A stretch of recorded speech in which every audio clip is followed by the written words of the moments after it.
നമസ്കാരം. മോദിയുടെ വിശ്വസ്തനായ സെബിയുടെ പുതിയ ചെയർമാൻ ആരാണ്? സംശയിക്കേണ്ട, ഞാൻ പറഞ്ഞു വരുന്നത് തുഹിൻ കാന്ത പാണ്ഡെയെക്കുറിച്ചാണ്.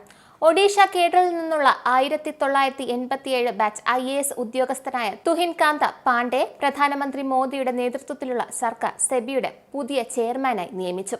എന്നാൽ ഇതിന് എന്താണ് കാരണം? മറ്റൊന്നുമല്ല, അദ്ദേഹത്തിന്റെ പ്രവൃത്തി മികവ് തന്നെയാണ്. പൊതുമേഖലാ സ്ഥാപനത്തിലെ സർക്കാരിന്റെ ഓഹരികൾ കൈകാര്യം ചെയ്യുന്നതിനുള്ള ഉത്തരവാദിത്തമുള്ള DIPAMൽ ഏറ്റവും കൂടുതൽ കാലം സേവനമനുഷ്ഠിച്ച സെക്രട്ടറിമാരിൽ ഒരാളാണ് പാണ്ഡെ. തന്റെ ഭരണകാലത്ത് പൊതുമേഖലാ കമ്പനികളുടെ സർക്കാർ സ്വകാര്യവൽക്കരണം നടപ്പിലാക്കുന്നതിൽ അദ്ദേഹം നിർണായക പങ്ക് വഹിച്ചു.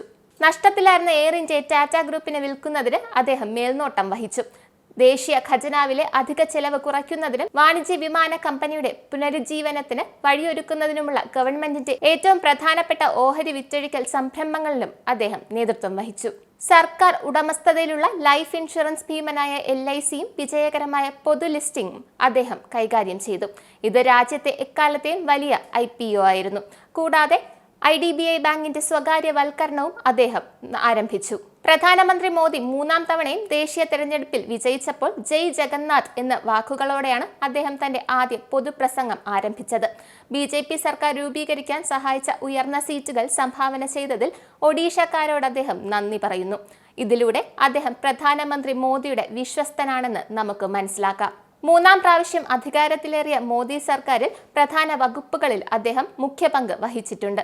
പ്രധാനമായും 4 വകുപ്പുകളിലാണ് അദ്ദേഹം മേൽനോട്ടം വഹിച്ചിട്ടുള്ളത്. അദ്ദേഹം ആദ്യം department of investment public asset മാനേജ്മെന്റിന്റെ സെക്രട്ടറിയായാണ് സേവനമനുഷ്ഠിച്ചത്. പിന്നീട് അലി റാസ റസ്വി വിരമിച്ചതിന് ശേഷം ഡിപ്പാർട്ട്മെന്റ് ഓഫ് പബ്ലിക് എന്റർപ്രൈസിന്റെ അധിക ചുമതലകൾ ഏറ്റെടുത്തു. അതിനുശേഷം ധനകാര്യ മന്ത്രാലയത്തിൽ ധനകാര്യ സെക്രട്ടറിയായി നിയമിതനായി.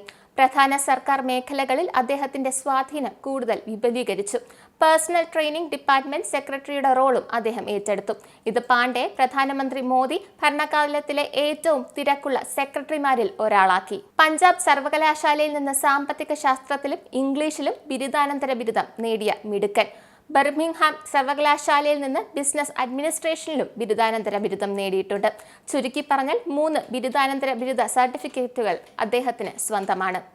സംബൽപൂരിൽ ജില്ലാ കളക്ടറായും വാണിജ്യ മന്ത്രാലയത്തിലെ ഡെപ്യൂട്ടി സെക്രട്ടറിയായും ആരോഗ്യം, ഗതാഗതം, വാണിജ്യ നികുതികൾ തുടങ്ങിയ മേഖലയിൽ നിരവധി പ്രധാന റോളുകളും അദ്ദേഹം വഹിച്ചിട്ടുണ്ട്. നന്ദി, നമസ്കാരം. നിങ്ങൾക്കും ആനന്ദ മീഡിയയുടെ പ്രേക്ഷകരിൽ ഒരാളാകണ്ടേ? യൂറോപ്പിലും US-ലും ആഫ്രിക്കയിലുമടക്കം പ്രവാസികൾ ഉള്ളയിടങ്ങളിലൊക്കെ ജനപ്രിയ ചാനലുമായി ആനന്ദ് മീഡിയ ഒപ്പമുണ്ട്. ഏഷ്യാനെറ്റ് ഫ്ലവേഴ്സ് അടക്കം നിങ്ങളുടെ വിരൽത്തുമ്പിലെത്തും. ആദ്യം റോക്കു ബോക്സ് സ്വന്തമാക്കുക. അതിൽ നിന്നും ആനന്ദ് മീഡിയ ആപ്ലിക്കേഷൻ ഡൗൺലോഡ് ചെയ്യുക, ഇൻസ്റ്റാൾ ചെയ്യുക. എന്നിട്ട് 02085866511 എന്ന നമ്പറിൽ ഞങ്ങളുടെ കസ്റ്റമർ കെയറിൽ ബന്ധപ്പെടുക. അല്ലെങ്കിൽ +91 735 660 3747 എന്ന നമ്പറിൽ വാട്സപ്പ് ചെയ്യുക. ആനന്ദ് മീഡിയയുടെ സേവനങ്ങൾ സ്വന്തമാക്കുക. മറ്റു ചാനലുകൾക്കൊപ്പം ആനന്ദ് TVയും എൻജോയ് ചെയ്യുക.